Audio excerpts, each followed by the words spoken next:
Eu vou repetir.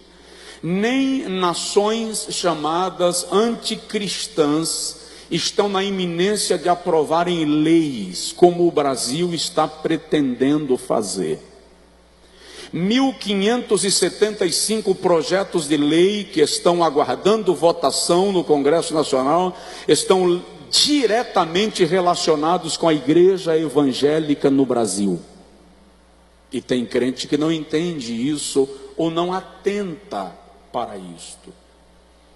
Se eu e você não compreendermos o nosso papel como igreja, não há por que nos posicionarmos como igreja. Vou te dar um exemplo. Eu cresci com a igreja brasileira orando para que Deus fizesse cair por terra as cortinas de ferro e as cortinas de bambu dos países fechados para o Evangelho.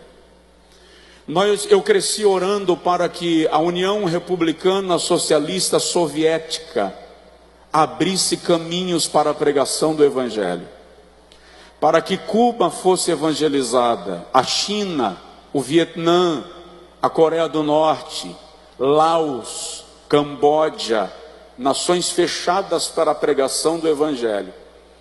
E eu que orei para que nações onde o Evangelho fosse proibido, eu que orei para que nações onde o Evangelho era proibido, fosse abertas as portas, agora vou votar em candidatos que pretendem coibir a pregação do Evangelho no meu país. É coerente com a minha oração? Eu oro todos os dias para que nossas crianças sejam abençoadas, porque a nossa descendência é uma geração poderosa na terra. Mas eu vou votar em candidatos que defendem a liberação da pedofilia.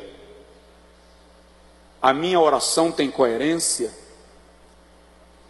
Nós investimos aqui em centros de recuperação. A nossa igreja apoia alguns centros de recuperação, porque nós cremos que drogados, dependentes químicos e alcoólicos podem ser libertos.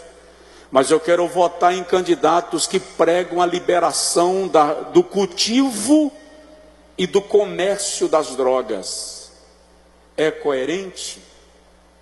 Eu estou dizendo aos irmãos que se preocupem onde matricular o seu filho ano que vem, para que seu filho estude em ambientes onde ele receba princípios, valores, conduta moral. Mas eu vou votar em candidatos que defendem a liberação do kit gay para ser usado nas escolas de ensino fundamental.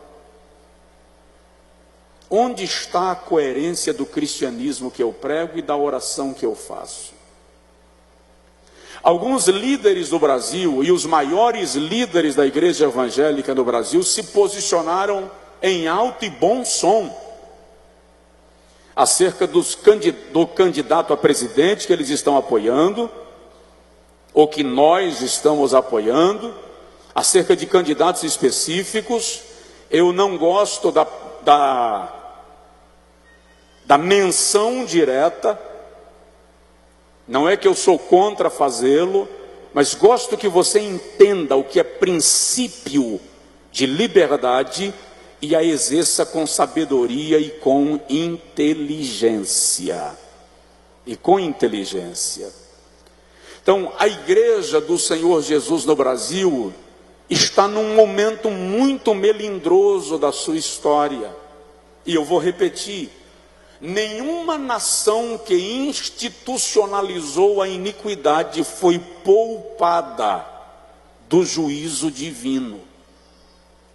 Se a gente lê Amós capítulo 4, tem um texto que as pessoas gostam muito, e elas até me dão muito esse texto em congressos, para ser tema de congresso. O texto diz assim: e porque isto te farei, ó Israel, prepara-te, ó Israel, para te encontrares com o teu Deus. Vamos entender o contexto?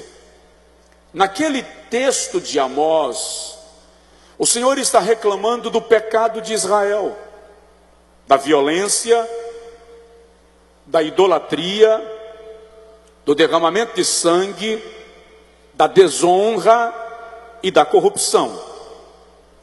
Aí se você ler desde o versículo 1, você vai ver que o Senhor está dizendo a Israel: eu enviei a vocês a seca, para vos servir de juízo, a fim de que vocês se arrependessem. Mas vocês não se arrependeram. Então eu enviei a vocês a guerra, e os vossos inimigos vos invadiram, e vos destruíram ao fio da espada, e fiz isto para que vocês se arrependessem, mas vocês não se arrependeram. Então eu enviei a fome, para que vocês se arrependessem, mas vocês não se arrependeram. Então vos enviei as catástrofes da natureza, a saraiva, a chuva de pedra e fogo na vossa lavoura, para que vocês se arrependessem, mas vocês não se arrependeram. Aí o Senhor diz assim: se vocês não se arrependeram com os mensageiros que eu enviei, nem a seca, nem a fome, nem a guerra, nem as catástrofes, então agora eu irei a vocês pessoalmente. E porque eu irei a vocês pessoalmente para julgar os vossos pecados, então preparem-se para ter um encontro pessoal comigo. Aquela vinda de Deus a Israel era para julgar, era para estabelecer juízo sobre os pecados e a iniquidade do seu povo. Daqui a uma semana nós vamos eleger deputados estaduais, nós vamos eleger deputados federais, nós vamos eleger senadores, nós vamos eleger governadores dos estados, trazendo para cá governador do nosso estado, nós vamos eleger um presidente da república. E é preciso que eu e você estejamos em oração esta última semana, porque há ânimos elevados, espíritos eriçados, corações malignizados, mentes diabólicas e uma ação no mundo espiritual acerca deste país. Se você acha que isso não tem nada a ver, dá uma lida em Efésios 6, quando Paulo fala das armaduras do Espírito. E Paulo diz que o mundo espiritual é organizado em hierarquia. E ele diz que existem principados, potestades,